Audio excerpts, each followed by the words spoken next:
Сәлеметсіздер ме оқушылар, әдебиет оқу сабағын бастаймыз. 4-ші сынып 27-ші сабақ. Сабағымыздың тақырыбы даналық сөзден үйрену.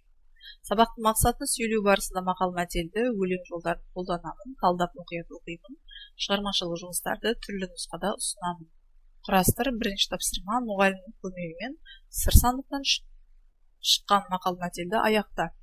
Кітап білім бұлағы, дос жылатып айтады дұшпан, күлдіріп айтады өнеріңнің өрісі кең, жері байдың елі бай, ата балаға сыншы, жақсы ісімен жақсы, көз қорқақ, қол батыр.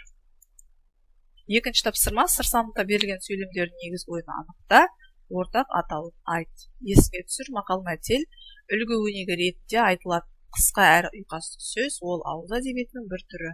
Мақалдың тақырыбы санаулы, мысалы еңбек оқу, адамгершілік. Мәтел сөзде ой анық айтылмай тұспалдап беріледі. Мысалы, көз қорқақ қол батыр, бір елі ауызға екі елі қақпақ. Түсініп оқы сөз мәйегі. Болат Үсенбаев. Жерінтіп жаманды, жақсыны үлгі еткен талапты адамға өмірді үйреткен. Биікке өрлеуге аталы сөз үлгі. Мақалсыз көркеуде санаймын өзімді. Мақал мен мәтелдер ақыл ой мәйегі. Мақал мен мәтелдер даналық әлем. Өлмейтін даналық қалдырды бабамыз. Мақалдан нәр алып ашылды санамыз. Түсіндірме сөздік ақыл ой мәйегі дегеніміз ақыл ой даналығы деген мағынада. Көркеуде оқымаған надан адам. Үшінші тапсырма өлеңде мақал-мәтелдің тәрбиелік мәні туралы не айтылған? Өлеңде мақал-мәтелдің тәрбиелік мәні жақсыдан үйреніп, жаманнан жирену.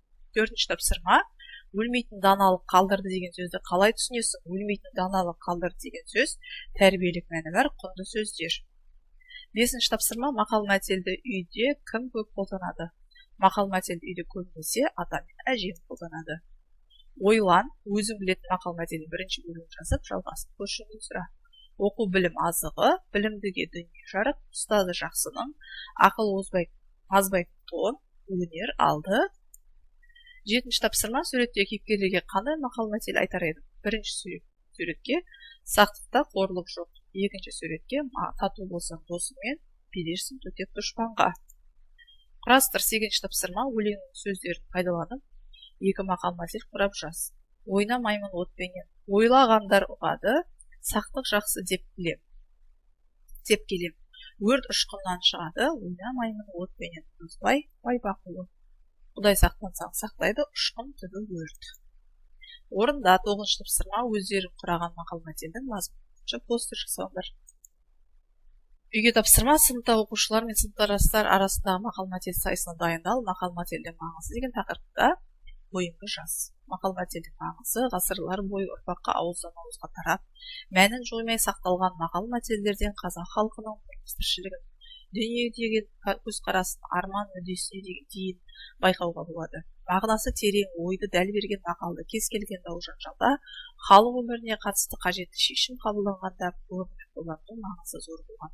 Ал ондай кезде адал сөзге арсыз жауап береді, қандай жағдайда болмасын, орнымен айтылған жүйелі сөзге тоқтаған. Сабағымыз аяқталды. Сау болыңыздар.